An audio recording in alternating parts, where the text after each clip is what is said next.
base de toda conquista é o professor, a fonte de sabedoria, um bom professor.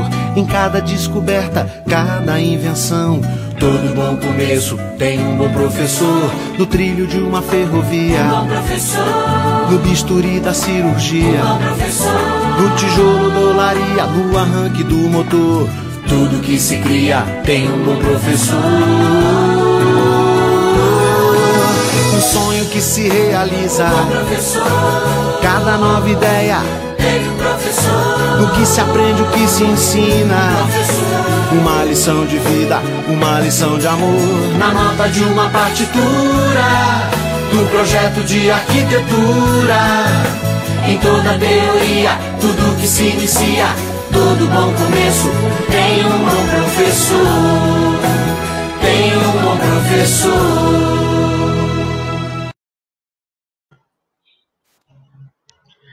Olá, boa tarde a todos, sejam todos bem-vindos a mais esse momento de aprendizagem e reflexão proporcionado pelo primeiro ENOPEM, o Encontro Nacional Online de Professores que Ensinam Matemática. Eu me chamo João Severino, sou professor aqui da Universidade do Estado do Mato Grosso e estou aqui para acompanhar e apresentar a palestrante dessa tarde, a primeira palestrante da tarde, que eu faço agora. É a professora doutora Maureen Porciúncula, e o título da sua palestra é o Desenvolvimento Colaborativo de Professores para o Letramento Estatístico. A professora, doutora Maureen, ela é professora da Universidade Federal do Rio Grande do Sul, a FURG, é doutora em Informática na Educação pela Universidade Federal do Rio Grande do Sul, é coordenadora do Laboratório de Estudos Cognitivos e Tecnologias na Educação Estatística, é líder do Grupo de Pesquisa em Educação Estatística, líder do Grupo Internacional de Pesquisa em Educação Estatística e é idealizadora e coordenadora do Programa de Extensão e Letramento Multimídia Estatístico.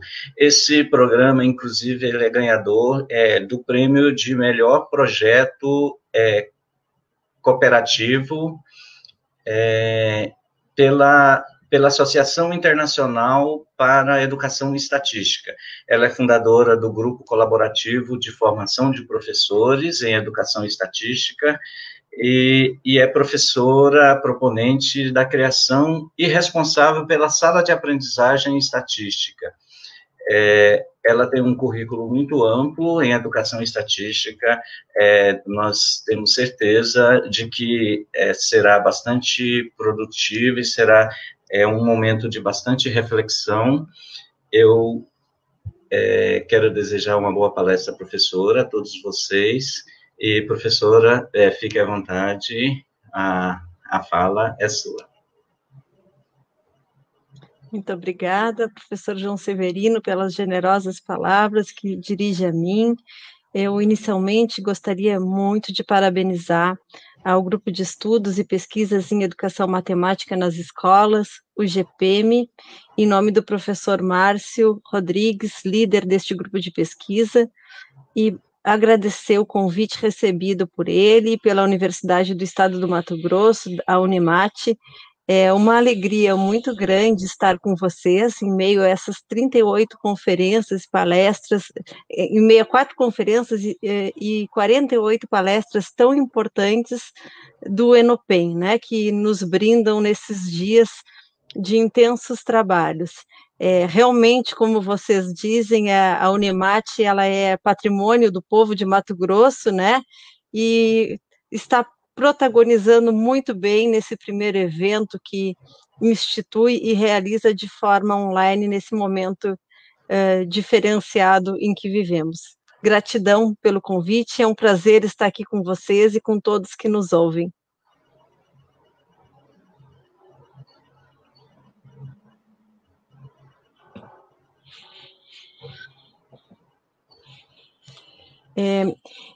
Eu busco inspiração para começar essa fala dessa tarde de hoje na palestra de abertura deste evento.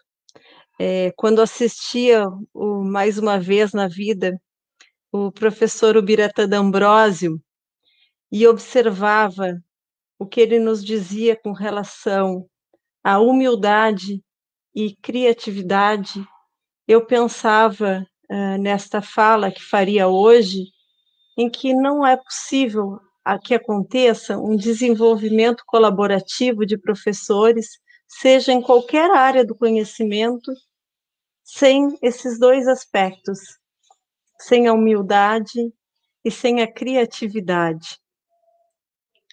Porque para que haja colaboração, nós precisamos ter humildade em relação à escola e reconhecer que a formação do professor, ela se dá com a escola.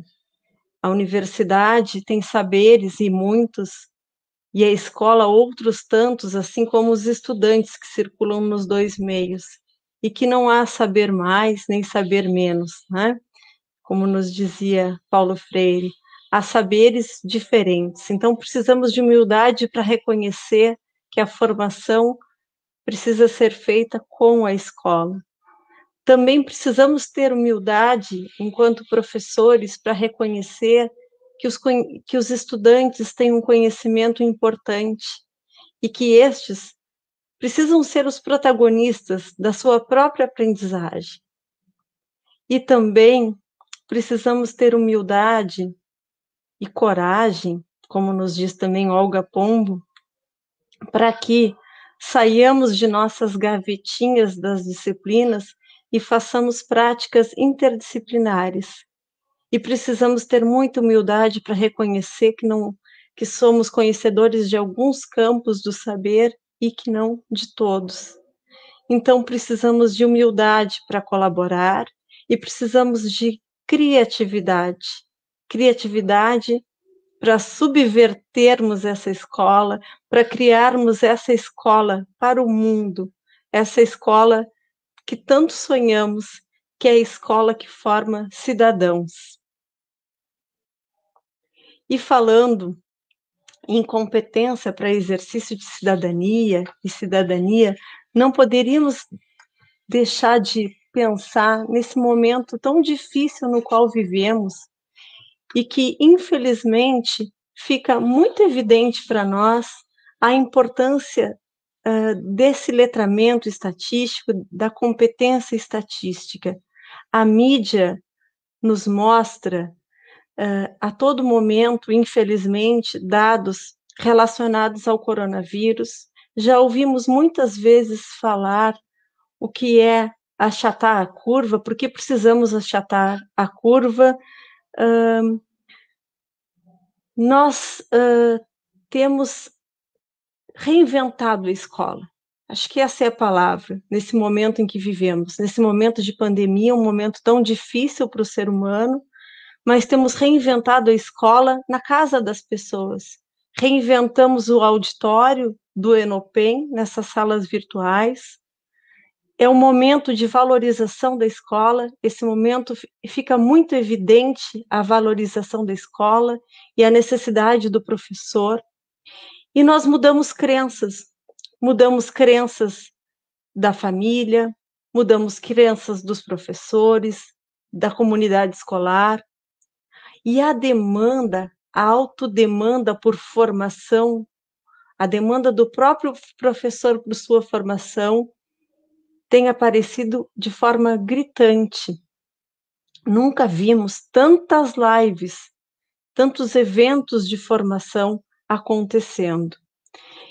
Então, esse foco dessa palestra dessa tarde de hoje, desse primeiro momento que nos encontramos, de desenvolvimento colaborativo de professores para o letramento estatístico, e pensar o letramento estatístico como uma competência para o exercício da cidadania nesse momento em que vivemos, é algo que é bastante evidente, né?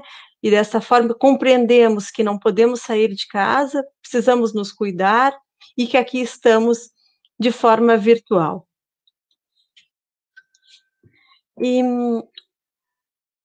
apresento para vocês inicialmente, né? Então, o objetivo principal desse momento, dessa minha fala, dessa palestra, né, que é o desenvolvimento colaborativo de professores para o letramento, e eu gostaria de apresentar qual é o meu lugar de fala.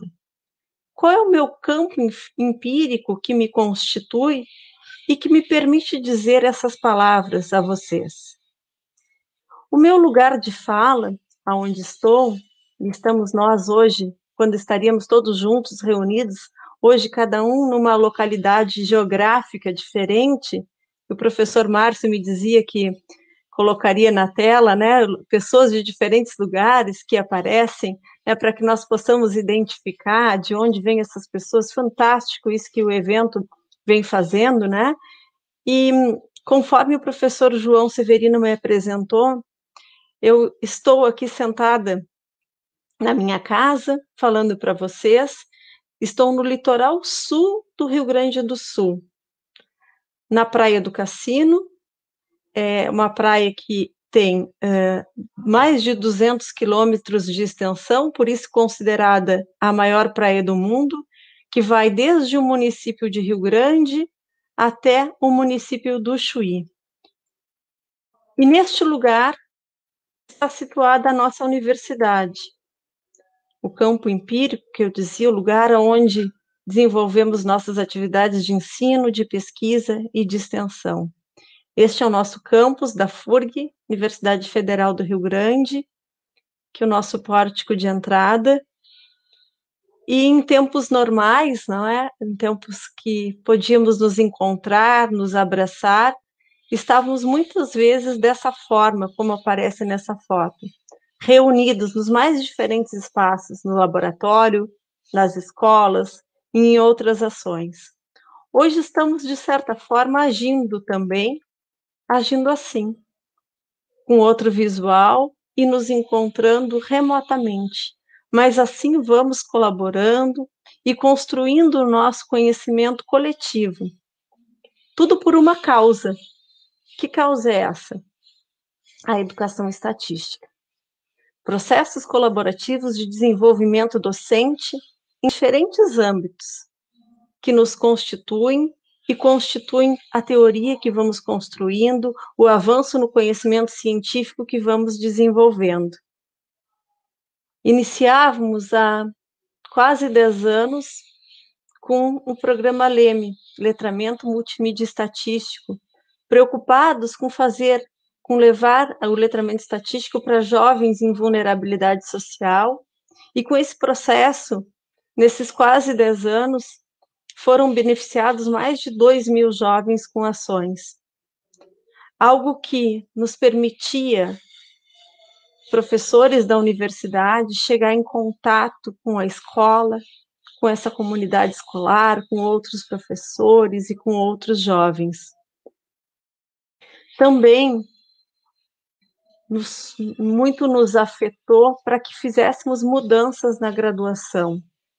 Como fazíamos uma extensão de forma colaborativa, protagonista, e no ensino de graduação estávamos lá nós todos enfileirando alunos sentados um atrás do outro, até que por meio de um projeto obtivemos recurso e constituímos a chamada Sala da Aprendizagem da Estatística, onde 60 estudantes de graduação e professores em formação podem ser formados de forma interativa e colaborativa, uma iniciativa que foi finalista do Prêmio Murilo Marx na área de formação de professores. E não para pela extensão e pelo ensino. A pesquisa a nível de pós-graduação, indissociável com o ensino de graduação e com a extensão, é algo que sempre nos mobiliza, porque ali é que constituímos o conhecimento científico e podemos avançar para melhorar nossa extensão para a comunidade e o ensino da graduação. E temos um presente na nossa universidade de termos um programa de educação tutorial na área da educação estatística também, que completa exatos 10 anos, este dezembro próximo agora, sempre com 12 estudantes de graduação, professores em formação inicial, porque são estudantes de licenciatura, que começam os seus estudos na área da educação estatística, muitos agora estão aqui me ouvindo, e que são meus parceiros, né, junto com os estudantes da pós-graduação, com os professores em formação da graduação e todos os atendidos com a extensão, nessa caminhada que vamos construindo de forma colaborativa na área da educação estatística. E não contentes e querendo muito ainda colaborar com o mundo, a partir de uma pesquisa de doutorado, constituímos o Grupo Colaborativo de Desenvolvimento de Professores. Começamos em 2018 com professores de diferentes níveis e hoje já são 3 grupos colaborativos, dos anos iniciais, do ensino fundamental, da educação infantil, dos anos finais do ensino fundamental. E um grupo colaborativo especificamente de professores que colaboram para a implantação do LEME na escola pública, do letramento multimídia estatístico. Provocados ainda um pouco mais, outros pós-graduandos, estudantes de graduação. Então, em meio a esse momento difícil em que vivemos, querendo muito que a estatística chegue na escola básica e para todos os professores, criam o projeto Ateliê, um desenvolvimento de material digital que vai até o professor e que está disponível para todos por meio do YouTube. Então, mobilizados por essa causa, ativistas e militantes dessa causa da educação estatística, constituímos um processo colaborativo de desenvolvimento docente. E que brincamos, que muitas vezes nos perguntam, vocês são exemplos, vocês fazem tantas ações, e nos perguntam, o que acontece? O que acontece é que erramos muito, erramos a cada dia, nos divertimos com nossos erros, aprendemos um com o outro, construímos nossos saberes. E assim, vamos colaborando e fazendo uma educação melhor e colaborando para um mundo melhor.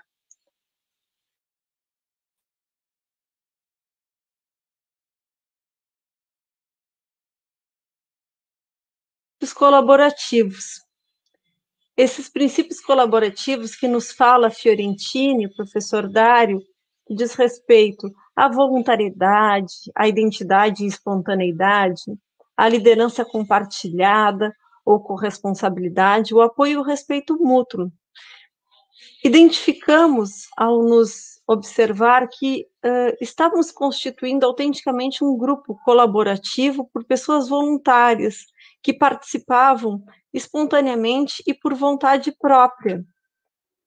E este grupo colaborativo, ele tem uma contribuição no avanço do conhecimento científico, na medida em que formaliza essas ações de extensão, de pesquisa, de desenvolvimento de professores, com as pesquisas na área da pós-graduação.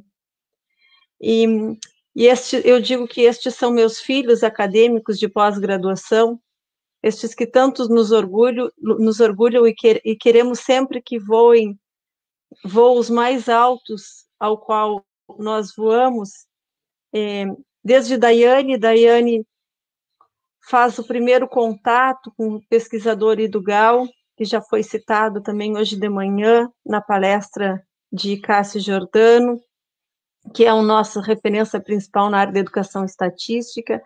Daiane, que vai pesquisar o letramento estatístico, seguida por Márcia, que descobre uma correlação importante entre crença de autoeficácia e desempenho de estudantes de graduação. Thaís, que busca compreender a ludicidade nas atividades de ensino propostas por professores. Jader, que traz para o nosso grupo as competências ético, estético e políticas nos anos finais do ensino fundamental. E Gabriela, que estuda o nosso programa LEME e os aspectos referentes ao letramento estatístico nas atividades de ensino. Esse time de mestrado, seguido pelo time de doutorado, que estão com as pesquisas em andamento, que vão avançando avançando ao fazer um entrelaçamento entre o desenvolvimento cognitivo e o letramento estatístico, o olhar da ludicidade agora não só sobre a perspectiva do professor, mas a partir da perspectiva do estudante, o que realmente é lúdico para a criança que está lá na escola, e uma síntese de conhecimentos docentes que são produzidos em colaboração. Além de 3 novas pesquisas que chegam ao nosso grupo, que estão iniciando, relacionadas ao ensino médio, os anos finais do fundamental, e a educação estatística na educação infantil. Então, desta forma, vamos formalizando e contribuindo um pouquinho a nossa parte, o que podemos, com o avanço do conhecimento científico na área. Entregamos e colaboramos com o mundo, com a formação de professores no âmbito do Grupo Mosaico Edu. Como eu falava, o Grupo Mosaico Edu já são 3 desdobramentos, não é? 3 desdobramentos no âmbito da educação infantil, nos anos finais do ensino fundamental, e outro grupo que vai até a educação superior. Isso é uma invenção nossa, a educação estatística? É uma invenção desse grupo de brasileiros que compõem o GT12, o grupo de trabalho da Sociedade Brasileira de Educação Matemática? O que acontece na área da educação estatística em outros lugares do mundo? Isso é invenção da Maureen, na FURG, do grupo de pesquisa, de outros que falaram neste evento? Isso não é invenção nossa, não. A educação estatística está em diferentes lugares do mundo. Ela está em todos os continentes, né? Eu trago alguns projetos, né? K12, na educação norte-americana, ela é presente, na Europa ela é presente, na Oceania, esses projetos, alguns que aí estão expostos, são, por exemplo, da Nova Zelândia, ela aí está. E agora, a educação estatística, ela está mais evidente na nossa base nacional curricular comum, na medida em que nós temos dentro do campo da área da matemática, na BNCC, além dos números, da álgebra, da geometria, das grandezas e medidas, a probabilidade e a estatística. E o interessante é que com a nova BNCC, passamos a tê-la de forma explícita desde a educação infantil, em que temos muitos aspectos a serem ainda discutidos relacionados à BNCC e muito a avançar, mas na área da educação estatística trilhamos alguns caminhos e que podem muito ser explorados na educação básica. Estes 2 quadros que eu apresento dizem respeito à educação estatística na educação infantil e no 1º ao 9º ano do ensino fundamental. No ensino médio, a observamos em outras áreas do conhecimento. E que bom, quando fazemos busca pela palavra gráficos, ela aparece na BNCC quase 200 vezes. Na área de linguagens, nas ciências humanas, nas ciências da natureza, além da matemática e suas tecnologias, nas linguagens e suas tecnologias, em todas as áreas do conhecimento, temos elementos que a educação estatística se apresenta como um elemento integrador e potencial de desenvolvimento de atividades interdisciplinares entre as áreas.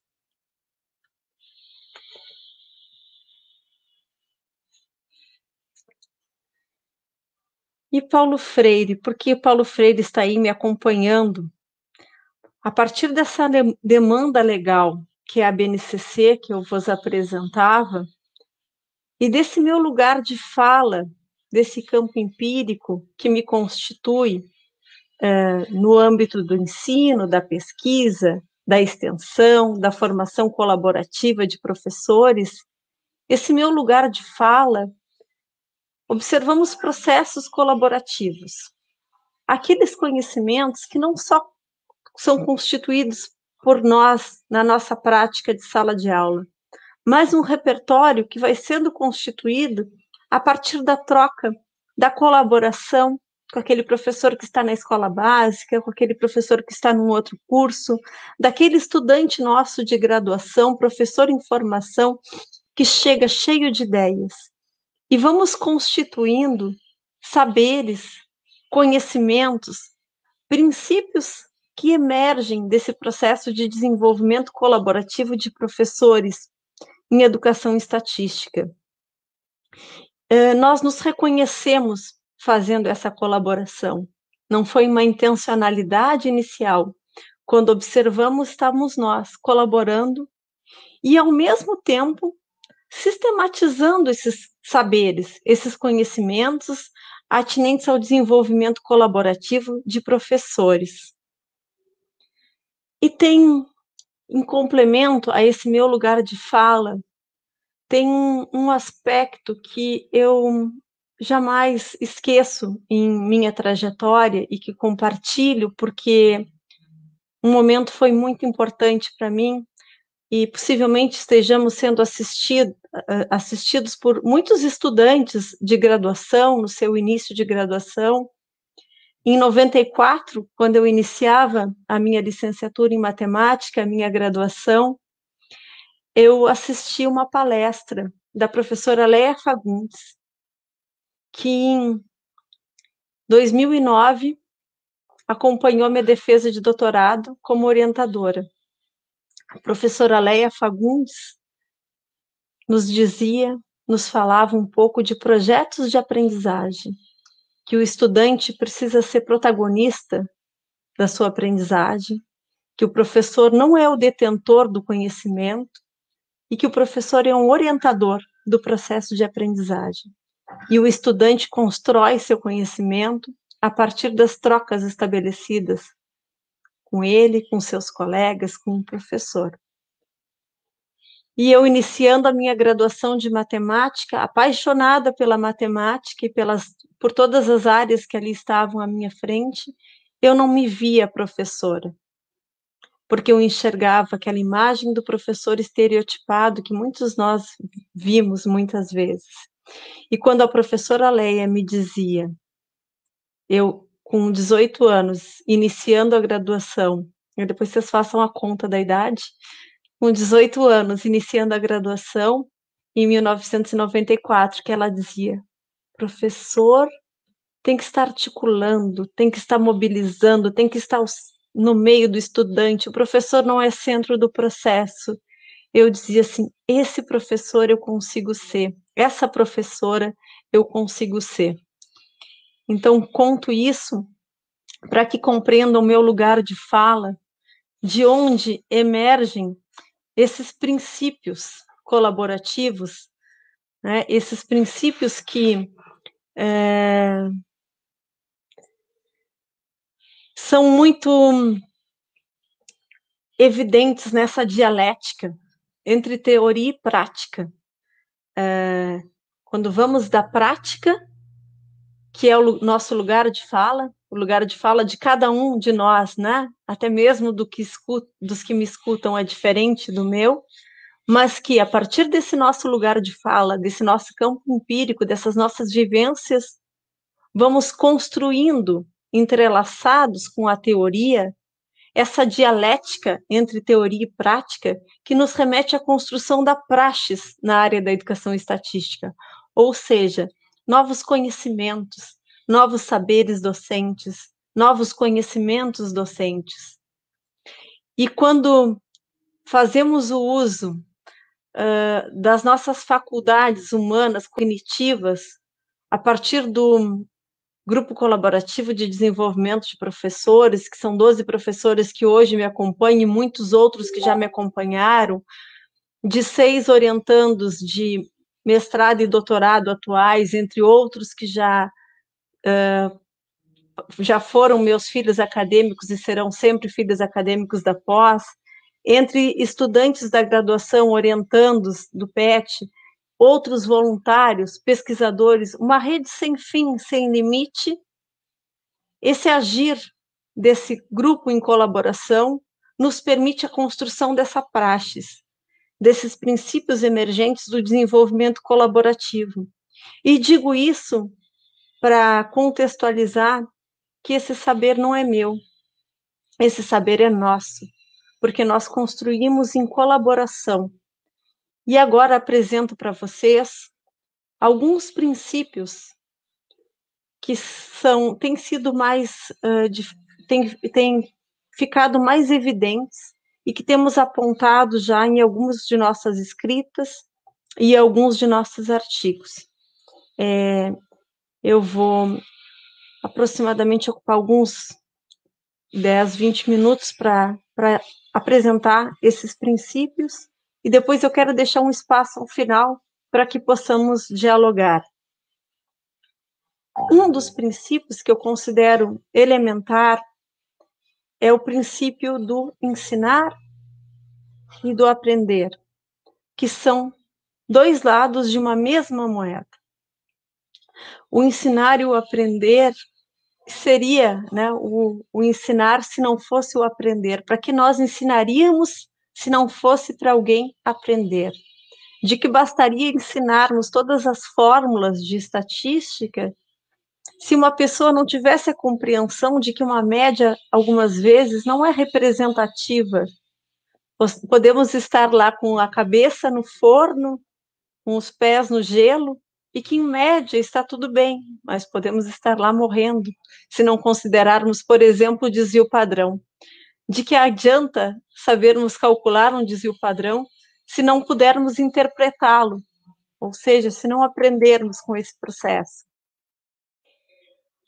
Para além desse princípio geral, coloco como um primeiro princípio um equilíbrio entre o conhecimento pedagógico e o conhecimento do conteúdo, e aqui apresento a estatística como um todo. Esse equilíbrio nos dá na medida que vamos estudar alguns teóricos, como, por exemplo, Schumann, que apresenta os conhecimentos docentes e evidencia o conhecimento pedagógico do conteúdo, e que é específico do conteúdo, e que é muito importante o conhecimento do conteúdo, que é muito importante o conhecimento didático, mas o conhecimento didático específico do conteúdo e o pedagógico do conteúdo, eles, sem dúvida, fazem toda a diferença na sala de aula, e isso tem ficado cada vez mais evidente quando observamos professores em colaboração. Outro princípio é o senso numérico e a numeracia, que quando professores se reúnem para discutir as práticas pedagógicas, os processos de ensino e de aprendizagem na área da educação estatística, o senso numérico e a numeracia, eles aparecem de uma forma, às vezes, sutil e que nós o descortinamos. O senso numérico que se refere às habilidades de quantificar, relacionar, comparar números. Já a numeracia, que envolve a interpretação, a análise, a capacidade de abstração sobre a representação do real, essencial para a resolução de um problema. Esses aspectos, eles perpassam a prática de ensino e de aprendizagem da estatística, aspectos da matemática, que também estão presentes em outras áreas da matemática. Um princípio que eu tenho um carinho muito especial por ele é o princípio da interdisciplinaridade e da intradisciplinaridade. Eu, como uma apaixonada pela matemática e pela aplicação da estatística no mundo, eu digo que tenho um carinho por esses dois princípios, porque muitas vezes falamos da interdisciplinaridade, que parece que depende do outro, do colega, da escola, para fazer um trabalho em conjunto. E às vezes até nos lamentamos quando não conseguimos fazê-lo. Mas muitas vezes esquecemos nós mesmos de fazer a intradisciplinaridade, ou seja, aquela relação, por exemplo, da estatística, de uma interpretação de um gráfico com as próprias frações da matemática, que é de responsabilidade, muitas vezes, do mesmo professor. Então, é algo que penso que temos que dedicar especial atenção. Outro princípio que emerge desses processos colaborativos de desenvolvimento docente é o foco nos conceitos e nos contextos. A intencionalidade que vem junto com a estatística da cidadania, do exercício da cidadania, daquela aprendizagem da criança, do jovem, do adulto, para o exercício da cidadania, como eu falava inicialmente, né? Hoje nós precisamos, é um exercício de cidadania, compreender os dados da Covid. Precisamos compreendê-los, né? Por isso que estamos muitas vezes nessa bolha tecnológica, como estou aqui hoje, falando para vocês fechada numa peça, né? E vocês, muitos aí fechados nas suas peças, né? Antes tínhamos as carteiras de vacinação como exemplos, né?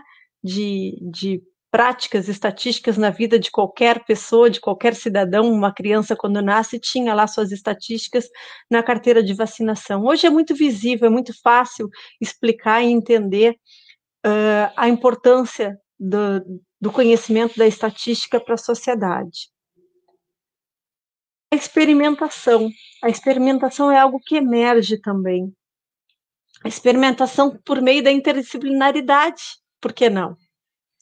Um trabalho de um professor de ciências, os famosos plantios de feijãozinhos por crianças e as mensurações dessas plantas e a realização de estatística. Quando falamos experimentação estatística, muitas vezes nos remete a laboratórios sofisticados, pesquisadores com muitas titulações. E a experimentação ela pode acontecer desde a criança que não sabe tão pouco ler e escrever. Ela pode se tornar um cientista, experimentar e realizar as estatísticas. A corporeidade, algo que mexe com a nossa emoção. Quando nos colocamos em fila, e fiz isso muitas vezes, junto com outras pessoas, em auditórios cheios de pessoas, organizando filas, gráficos de colunas humanos, com pessoas que, quem faz aniversário em janeiro, quem faz aniversário em fevereiro, fica em determinada fila. Esse estudo da corporeidade, aquelas pessoas que entram em fila para identificarmos quem é a pessoa que está com a altura mediana, são emoções vivenciadas através do corpo e que muitas vezes não esquecemos. E sabemos, né, estudiosos da área da emoção, da cognição, a exemplo de Damásio, nos mostram que quando há emoção, a informação fica retida no cérebro e que depois podemos evocá-la, né, evocar essa memória. E assim se dá a aprendizagem. Então, a corporeidade é um elemento importante que vem se apresentando na prática de professores em processos colaborativos. Também materiais manipuláveis. Materiais manipuláveis, e aqui eu uso uma produção caseira nossa para exemplificar, que é um artigo que saiu na revista Uno, espanhola, de autoria de Pedro Barcarolo e Gabriela Braz, junto comigo, e que retrata um trabalho, né, da Caixa das Probabilidades como um material manipulável para o ensino, juntamente com outros que Thaís, Pedro e Gabriela vêm mostrando aí, que são os coordenadores do projeto Nosso Ateliê, que tem uma página, né, que está aí no Instagram do projeto. Está aí na tela embaixo do ateliê, @ateliêfurg. Também materiais didáticos. Materiais didáticos vêm sendo descobertos e redescobertos por professores em colaboração. É uma troca fantástica que acontece, são materiais do Brasil, materiais de altíssima qualidade, como, por exemplo, o Ativistat, do professor Marcos Magalhães, na USP, São Paulo, IBGE Educa, que tem atividades incríveis, além do guia norte-americano, que hoje já temos tradução para o espanhol, atividades de explorística de Portugal, por exemplo, Census at School da Oceania, e são atividades prontas que estão lá para o professor usar. Professores em colaboração, cada um aprende com o outro, que tem mais novos materiais para buscar. E as tecnologias, falar em tecnologias nos dias atuais, queríamos tanto, às vezes, inserir tecnologias em sala de aula, hoje o que mais queremos, às vezes, é retirar as tecnologias da sala de aula para que tenhamos uma sala de aula com menos tecnologias. Fazemos um movimento oposto, mas sabemos que ainda em alguns momentos elas são potencializadoras, elas nos trazem a emoção, a cognição, que nos, como eu falava, que nos permitem a construção da aprendizagem e da memória. E quando falo em tecnologia, sempre lembro de Hans Rosling, que nos deixou há poucos anos, e que tem vídeos incríveis com trabalhos de estatística fazendo uso de tecnologias. E hoje estamos nós nos nossos processos de blended learning, flipped learning, né? Cada professor se reinventando na medida que pode para utilizar essas tecnologias no ensino remoto. O 10º princípio dos 12 que trouxe para apresentar para vocês, falo de solução de problemas, de curiosidade. Sempre existe uma criança dentro de nós curiosa, questionadora, que quer saber um pouco mais. Precisamos encontrar essa criança e fazer com que os nossos estudantes, os professores que trabalham junto conosco, os nossos pares, encontrem as suas curiosidades, né? A nossa curiosidade é a educação estatística, né? Nosso grupo de pesquisa, que eu brinco que somos ativistas militantes pela educação estatística, a nossa curiosidade é saber mais, é descobrir os conhecimentos docentes que são mobilizados quando professores colaboram, é compreender como é que se dá o processo de aprendizagem do aluno, qual é a melhor estratégia de ensino, qual é a melhor didática para que a gente possa levar aquela habilidade, aquela competência para a escola.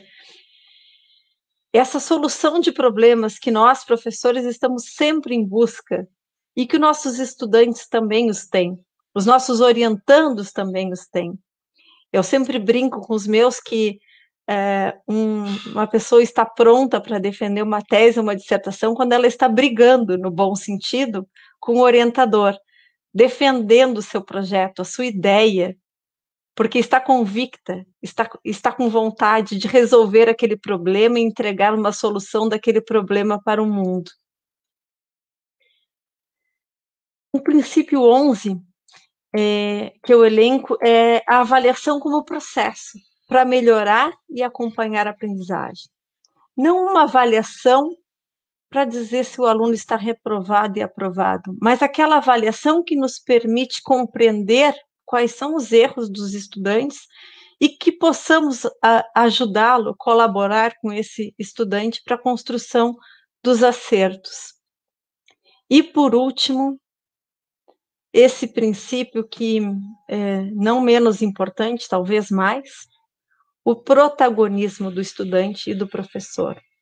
O protagonismo do estudante à medida que este é autor do seu próprio conhecimento, daquilo que ele quer pesquisar, e o protagonismo do professor na construção do seu currículo, da sua atividade em sala de aula, que faça o uso do livro didático com autonomia, com consciência do que quer, que invente as suas atividades, que inclua, que dialogue com seus pares, com os professores de outras áreas, que faça interdisciplinaridade, que seja por meio da educação estatística, do desenvolvimento de projetos de aprendizagem, ou que seja em qualquer outra esfera.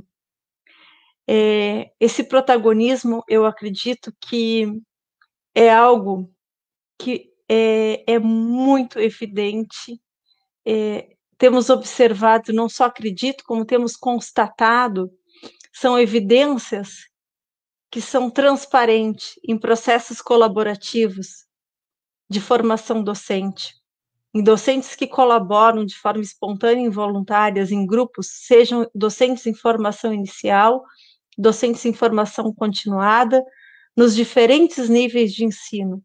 Mas esse protagonismo do estudante, o entendimento da importância do protagonismo do estudante e esse protagonismo do professor é algo que temos observado com grande mobilização. E eu acredito muito, pessoalmente, desde o meu lugar de fala, das minhas vivências, do meu campo empírico, do meu campo teórico de estudo, e dessa construção de conhecimento que vamos avançando no conhecimento na área da educação estatística e entregando esses saberes, esses conhecimentos para o mundo,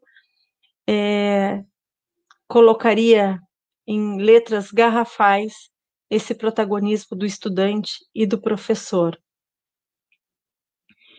Dessa forma, constituímos o que chamamos esse mosaico de saberes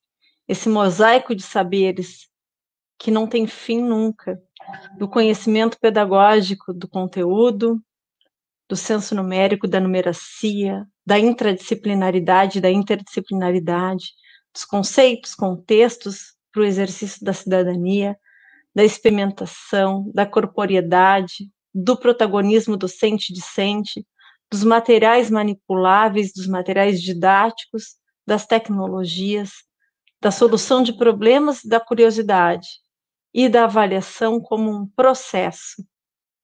E deixo aqui alguns outros elementos para que cada um possa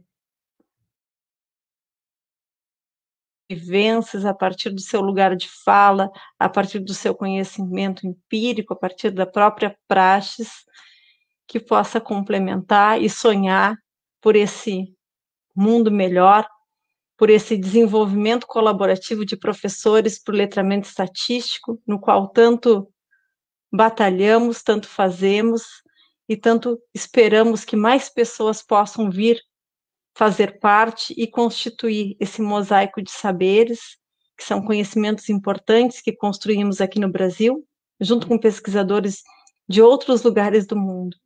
E vamos, assim, numa rede, construindo e entregando ao mundo esse avanço no conhecimento científico, uma responsabilidade nossa da academia, da escola básica e de todos os sujeitos que fazem essa tão encantadora e tão desafiadora educação. Apresento, para quase finalizar, algumas de nossas publicações na área da educação estatística, em diferentes periódicos, alguns artigos, outras organizações de livros, outros capítulos de livros, e deixo um convite, porque hoje estou como editora da Educação Matemática em Revista, da SBEM Rio Grande do Sul, para que pesquisadores, professores da área da educação matemática, de qualquer área, submetam seus trabalhos para a revista. E finalizo com um convite. Vamos continuar o nosso desenvolvimento colaborativo em educação estatística? Precisamos de mais pessoas. Esse convite foi possível porque recebi outro convite para estar aqui com vocês. Então, por isso, agradeço a audiência de cada um que esteve aqui conosco nesse início da tarde. Obrigada pelo convite mais uma vez e parabéns aos organizadores do primeiro Enopem.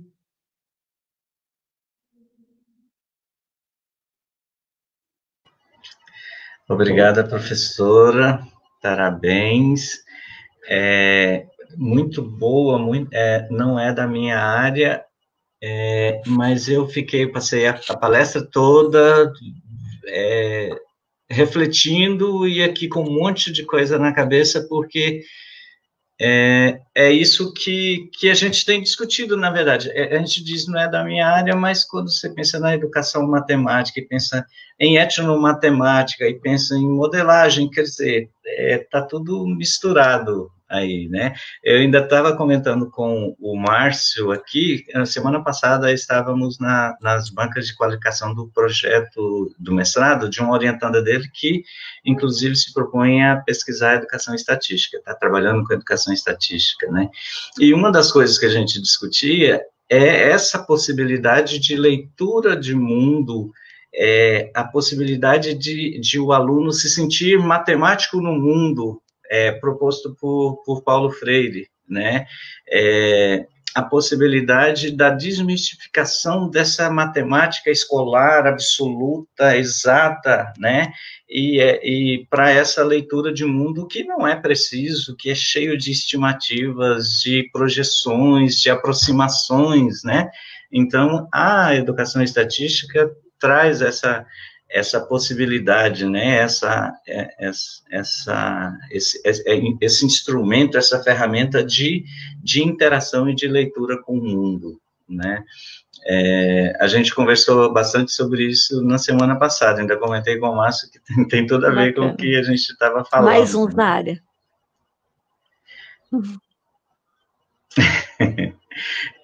Bom, então agora está aberto para... o Márcio é que disponibiliza aqui os rodapés, aí, as falas de rodapés. Fica à vontade aí, Márcio, e o público em geral, fiquem à vontade para comentarem e realizarem as perguntas, os questionamentos que foram surgindo aí durante a fala da professora. O tempo é esse. Obrigada, Cássio. Obrigada, Maria Aparecida, Margarete. Que bacana ver gente de todos os lugares do Brasil, Márcio. Que delícia.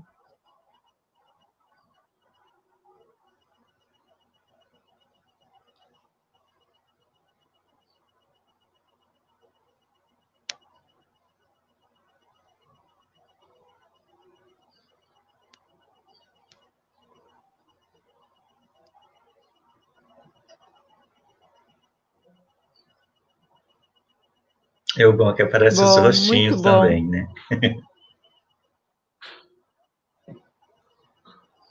Nós temos na sequência, né, 2 palestras fantásticas, uma honra dividir essa tarde com o professor Arthur Paulo e com o professor Sador, que chegam na sala em seguida, né?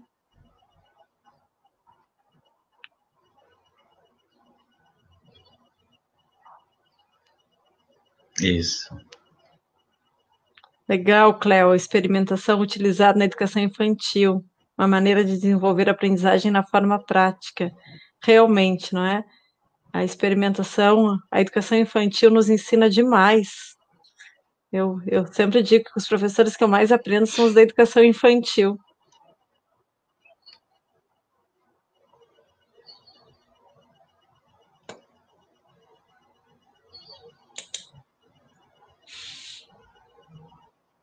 Posso ler, professor João? Fique à vontade. Professora Maureen, maravilha de ouvir. Passei esse ano na seleção para o doutorado e darei continuidade a uma pesquisa de mestrado sobre o letramento estatístico com professores de educação infantil. Aprendi muito com sua palestra nessa tarde. Gostaria de destacar a relevância do princípio 12. O protagonismo é a chave para a aprendizagem. Parabéns. Muito obrigada, Flávia Lira. O que precisares, conta comigo. Obrigada, Joselita. Obrigada, Elizabeth. Olha, Uberlândia. Uma pergunta. O desenho guiado... é uma pergunta, Obrigada, João. Eu vou lê-la para você. O desenho, guiado pelos princípios que a senhora elencou, poderia ser integrado como estrutural na formação inicial. Inclusive, em outros temas, além da educação estatística, achei incrível e sinto que o que falta para começar é só ter braços para mobilizar as ações. Braços, entre aspas, que deve significar instrumentos, apoio, ferramentas. Fique à vontade para responder. Oi, Mário, obrigada pela provocação. Eu acredito que sim. E quando comecei a montar essa apresentação para vocês e quando cheguei ao fim, eu refletia sobre isso também. Esses conhecimentos docentes mobilizados, eles vão para além da educação estatística, não é? O protagonismo e todos os outros aspectos que fui elencando, eles ficam evidentes quando professores colaboram para mobilizar saberes na área da educação estatística, mas que essa síntese de conhecimento que estamos fazendo a partir dessas evidências de pesquisa, elas extrapolam as fronteiras da educação estatística, né? Elas não só vão para a educação matemática, mas para outras áreas do conhecimento. Concordo muito contigo, importante provocação.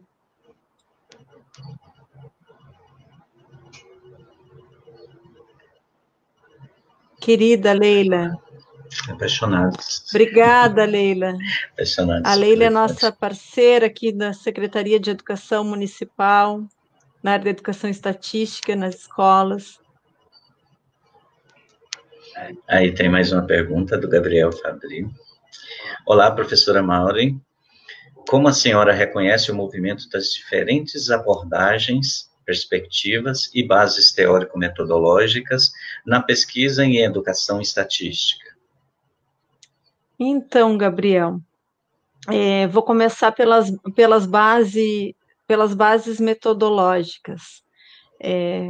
Quando falamos em bases metodológicas, sempre lembramos de pesquisa qualitativa, de pesquisa quantitativa.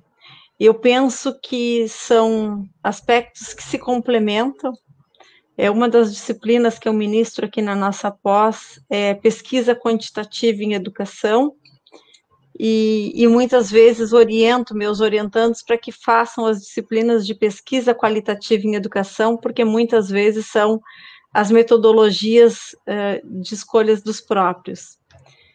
Então, penso que para que possamos avançar, Gabriel, na pesquisa na área da educação estatística, precisamos muito avançar nas bases teórico-metodológicas.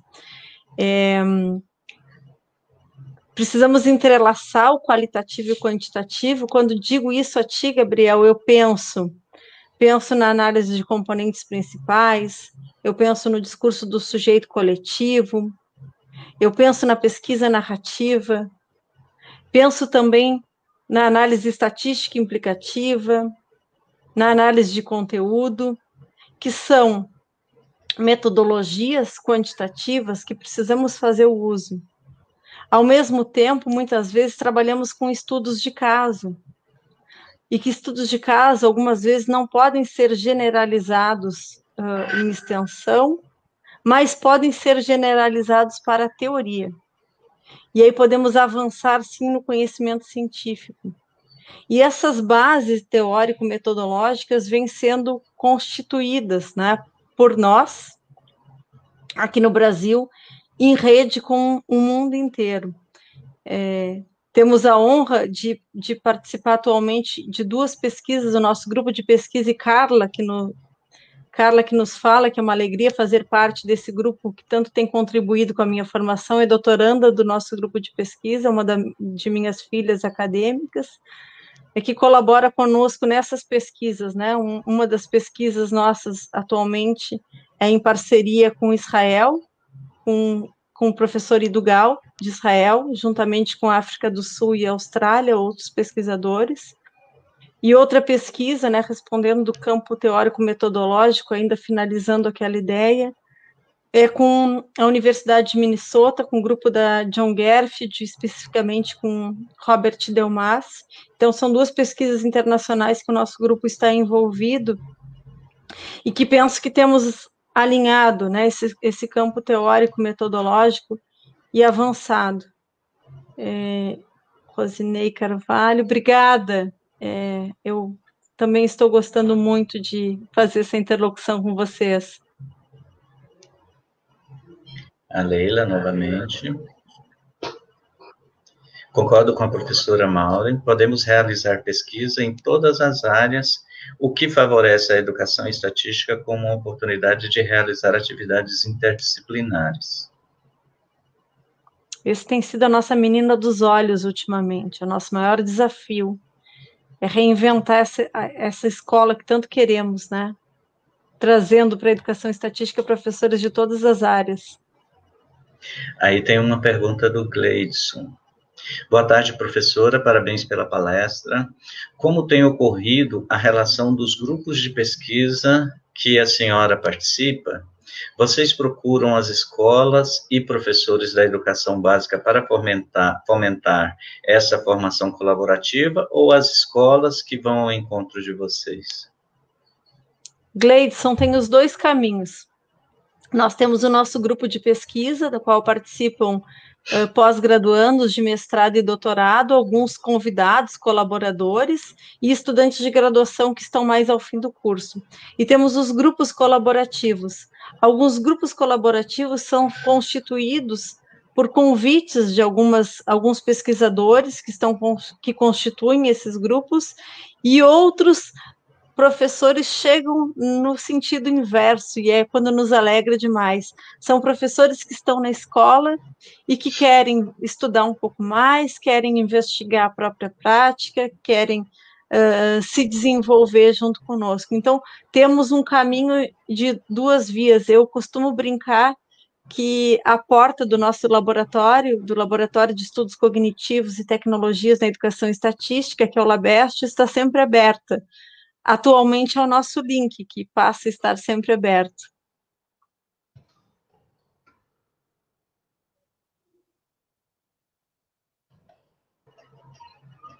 Aí agora só um comentário, DP Júnior.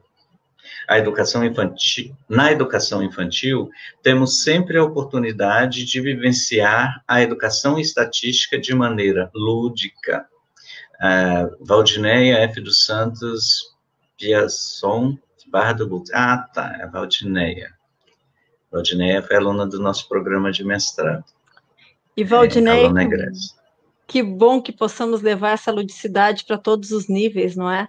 Porque a ludicidade, ela, como nos dizem alguns teóricos, como, por exemplo, Lucchesi, vai muito além do jogo, do brinquedo e da brincadeira. É um objeto de estudo de uma de minhas orientandas, que é a Thaís Voto, que estuda a ludicidade, e que muito aprendo com ela também, e que a ludicidade tem relação com os nossos sentimentos de prazer.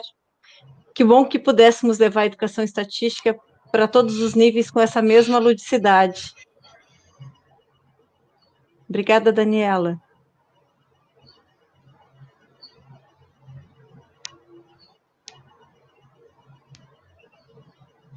Goiás, bacana. Marlene, muito obrigada. Prazer ver vocês todos aqui.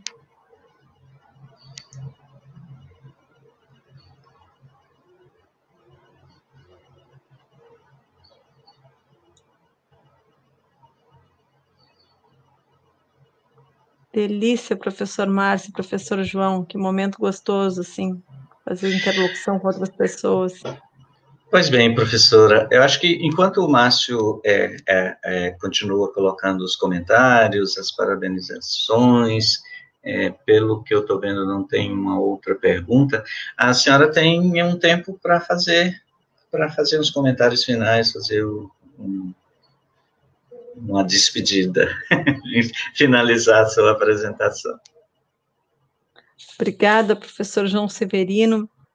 Eu deixei propositalmente, né, esse espaço maior para que nós pudéssemos dialogar, porque vivemos num tempo de videoconferências longas, estamos com olhos cansados, mãos cansadas, né, embora a proposta do evento seja essa, nos encontrarmos na virtualidade, eu queria muito que esse momento fosse muito leve. E essa discussão final me leva lá para o início de quando comecei a preparar essa fala, não é? E que pensava que queria apresentar os conhecimentos, os avanços que estamos fazendo dentro do nosso grupo e compartilhar com todos nesse sentido. E eu quero retomar aqui, teve uma partezinha que eu pulei para que ela não ficasse tão cansativa, voltando lá naquela fala do professor D'Ambrosio, que diz respeito à humildade e à criatividade, eu quero reiterar que a construção do nosso conhecimento se dá na humildade, se dá no reconhecer o saber da escola e se dá principalmente em muita criatividade, muito afeto, muito amor. É uma família que se constitui, e é uma família da educação estatística e da educação matemática. Hoje, no final dessa conferência, estaríamos nós dando um abraço, indo para o coffee break e nos encontrando mais uma vez. Hoje ficamos cada um com seu cafezinho em sua casa, mas que tem uma causa que nos integra todos, que é a educação matemática. E a educação estatística, eu quero dizer que é uma área que eu milito demais e que estou sempre à disposição para aquela pessoa que um dia começou como eu comecei, que esteja começando e que não sabe nada, nem para onde se virar. Quando eu fui meus primeiros eventos da área, eu não sabia nem qual livro começar a ler. E a gente começa de alguma forma. Hoje nós temos uma visão, um mapa do mundo muito claro, né? Nós temos núcleos de pesquisa no mundo bastante constituídos, né? Os núcleos de pesquisa de Minnesota, nos Estados Unidos, temos grupos constituídos na Califórnia, temos uma comunidade da União Europeia bastante forte, capitaneada ali pelo pesquisador Idugal, pela professora Carmen Bataneiro, em Granada. Temos um grupo de muito para frente na Nova Zelândia e na Austrália, que também estão sempre bastante engajados na causa. Nós aqui no Brasil temos a Sociedade Brasileira de Educação Matemática, a Associação Brasileira de Estatística, também, que sempre tem um espaço para a educação estatística, e nós colaboramos em todas essas instâncias. Esses grupos se reúnem no entorno da Associação Internacional de Educação Estatística, que tem um projeto internacional de letramento estatístico, que é o ISLP, e essa comunidade, a cada 4 anos, tem um evento que se chama o ICOTS, para quem não conhece. O ICOTS já circulou em diversos lugares do mundo, ele inclusive já foi no Brasil, e o próximo ICOTS será em Rosário, na Argentina, e, especialmente para nós aqui do Sul, fica muito próximo, não é? Então, podemos aproveitar a oportunidade, pessoas que estejam interessadas em estudar um pouco mais na área da educação estatística. Espero que esse momento todo tenha terminado já, mas que possamos nos encontrar nesses espaços de diálogo da área da educação estatística. Então, como eu disse, eu comecei essa caminhada sem conhecer nada. E hoje nós temos um mapa muito claro de toda a produção da área de educação estatística do mundo e podemos, com muita alegria, contribuir com ela. Então, estou sempre à disposição, meu e-mail, que estava até há pouco aí apresentado, para que vocês, né, qualquer pessoa queira dialogar, que queira participar do nosso grupo, pediram sugestão, né? Eu coloquei num slide algumas sugestões, né? A senhora sugere para iniciantes nessa área. Nós temos publicações incríveis organizadas pelo nosso grupo de pesquisa, pelo grupo de pesquisadores da educação estatística no Brasil, alguns eu apresentei, e temos um guia norte-americano na área da educação estatística. São inúmeros referenciais que podes fazer uso, Mário. Se tu quiseres também acessar o nosso site, www.labest.furg.br, lá tem algumas referências, ou mandar e-mail, fica à vontade para me mandar e-mail também, maureen@furg.br, nós estamos à disposição para colaborar. Então é isso, encerramos a palestra, a primeira palestra da tarde.